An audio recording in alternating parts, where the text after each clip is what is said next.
What if I told you that right now, as you watch this, there is a city carved entirely from solid rock, sitting in one of the most hostile deserts on Earth that housed 30,000 people over 2,000 years ago with pools, fountains and gardens. A city that should not exist. Before we dive into this mystery, hit that subscribe button and turn on notifications, because what you are about to discover will change how you see ancient history forever. The year is 200 BC. The Arabian Desert. No rivers, no lakes. Annual rainfall less than 6 inches per year. Temperatures reaching 45 degrees Celsius in summer. The kind of place where civilizations go to die, not to thrive.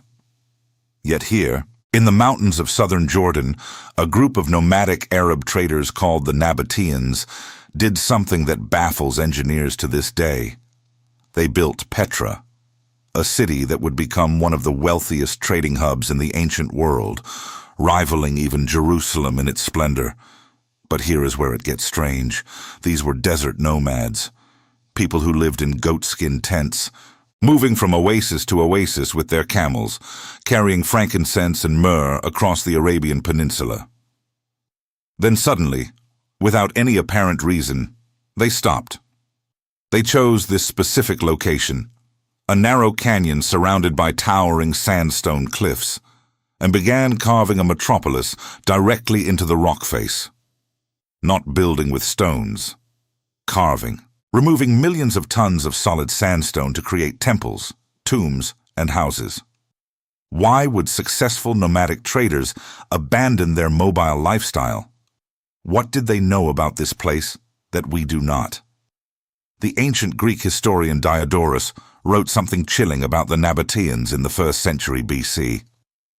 He said they had secret knowledge of hidden water sources in the waterless region, knowledge they kept from all other nations. They could retreat into the desert, where others would die of thirst, because they alone knew where the water was. He wrote that they used the desert as a fortress, and that to them alone, the desert was safe. Think about that. In 200 BC, these people possessed geographical intelligence so sophisticated they could weaponize it against invading armies. But the water system they built goes far beyond just knowing where springs were located. What archaeologists discovered when they mapped Petra in the early 2000s is almost incomprehensible. Over 200 kilometers of ceramic pipelines, 40 dams, 200 cisterns and reservoirs, 8 major water sources all connected in a network that would make modern civil engineers stand up and applaud. They did not just survive in the desert. They created an artificial oasis that supplied 35 million gallons of water per year, supporting a population of 30 modern people year-round, in a place that receives less rain than Death Valley. And they did this with technology that supposedly did not exist yet. Underground cisterns lined with waterproof cement, pressure systems that moved water uphill, particle-settling basins that purified drinking water by removing sediment. These are not primitive desert dwellers figuring things out as they go. This is advanced hydraulic engineering that required deep knowledge of fluid dynamics. Here is where the mystery deepens. In 2005, Dr. Charles Ortloff from the University of Chicago conducted a detailed analysis of the main water pipeline called Wadi Mataha. This pipeline stretched over 5 miles and was built from tens of thousands of handmade terracotta pipe sections, each one precisely socketed and cemented together. What he discovered should not be possible. The slope of this pipeline follows a precise angle of exactly 2 degrees, not 1.9 degrees, not 2.1 degrees, exactly 2 degrees for the entire 5-mile length. Why does this matter? Because this specific angle maximizes the flow rate for that particular pipeline while preventing leakage and turbulence. If the angle deviates by even a single degree, the system fails. Water flow drops by 30%. Pipes leak at the joints. Air bubbles form, causing blockages. The whole thing collapses. And here is the problem. The mathematics required to calculate this optimal angle was not developed in the Western world until nearly 2,000 years later. The calculus and fluid dynamics equations needed were not formalized until the 17th and 18th centuries. The Nabataeans built this in 200 BC. How did they know? Modern hydraulic engineers use complex calculus to determine optimal pipe angles. They run computer simulations testing thousands of variables. They have centuries of scientific knowledge built on the work of Newton and Bernoulli. The Nabataeans had none of this. Yet somehow they achieved the same result with primitive tools, carving channels directly into solid rock with a precision that modern contractors struggle to match even with laser levels. Some researchers suggest they must have learned from Greek and Roman engineers who traveled the trade routes. But here is the problem with that theory. The Greeks and Romans did not have this knowledge either. Not in 200 BC. The Romans were building aqueducts, yes, but their designs were far simpler and less efficient. They relied on massive stone structures that wasted enormous amounts of water. Meanwhile, in the middle of the Arabian desert, the Nabataeans were engineering pressure systems and water conservation techniques that would not be reinvented in Europe until the Renaissance. In fact, when the Romans annexed Petra in 106 AD, they did not replace the Nabataean water system. They expanded it. They recognized that what the Nabataeans had built was superior to anything Rome could design. Think about that. The most powerful empire in the world looked at what desert nomads had created and said, we cannot improve on this. Let's talk about those flash floods. Petra sits at the bottom of a canyon called the Sick. During winter storms, millions of gallons of water come roaring down from the mountains through this narrow passage with enough force to demolish buildings. Modern cities in similar locations use massive concrete flood control systems that cost billions of dollars.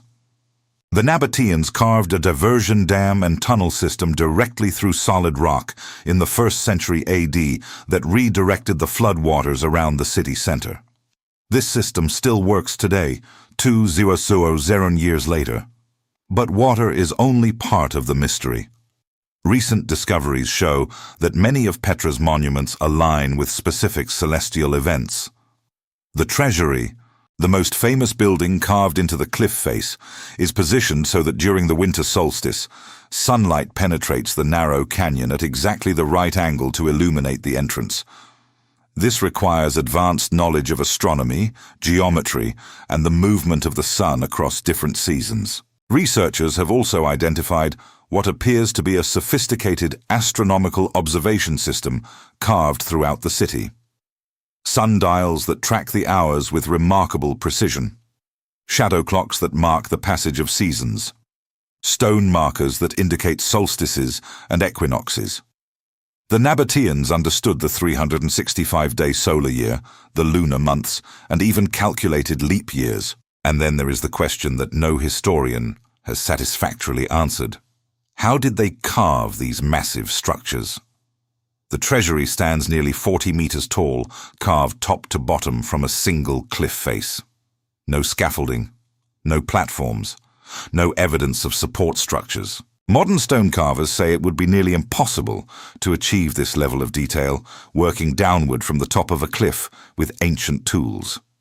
Yet there are over 500 carved monuments in Petra, all showing this same impossible precision. The traditional explanation is that they used rope systems and wooden platforms that have since deteriorated. But engineers who have studied the site point out problems with this theory.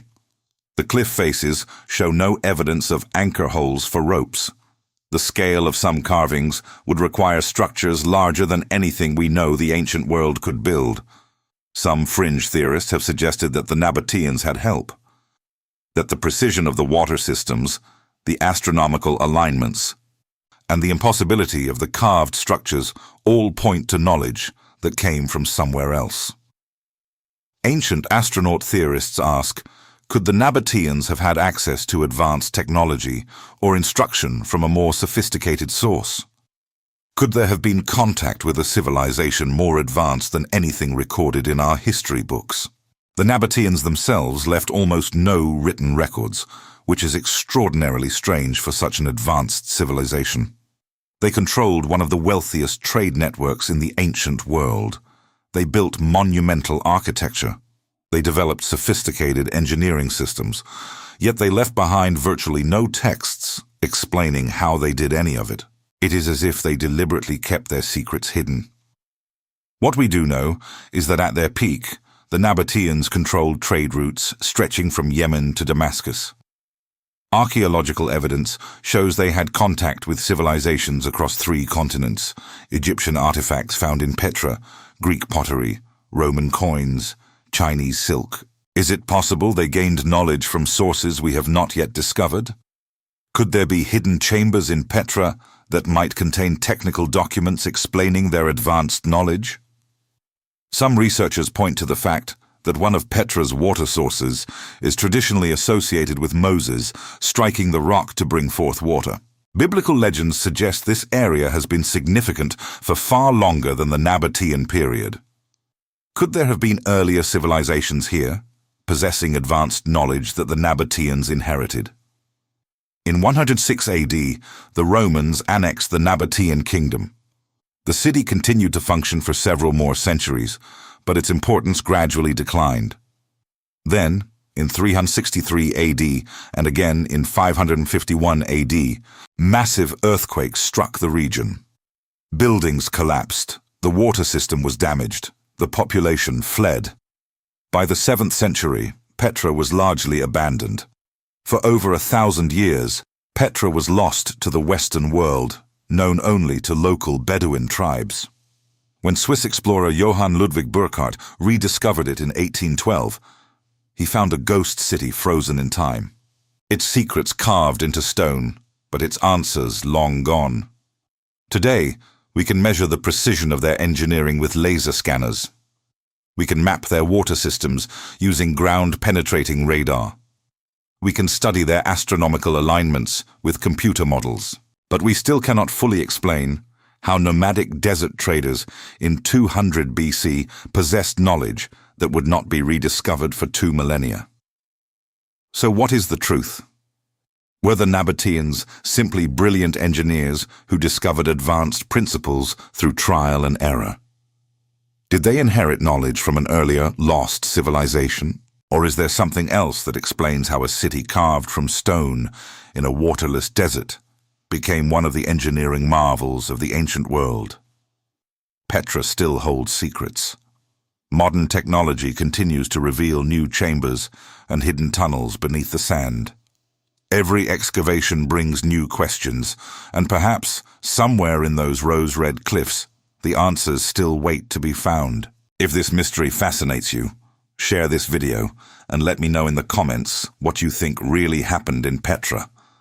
The truth is out there, carved in stone, waiting for us to decode it.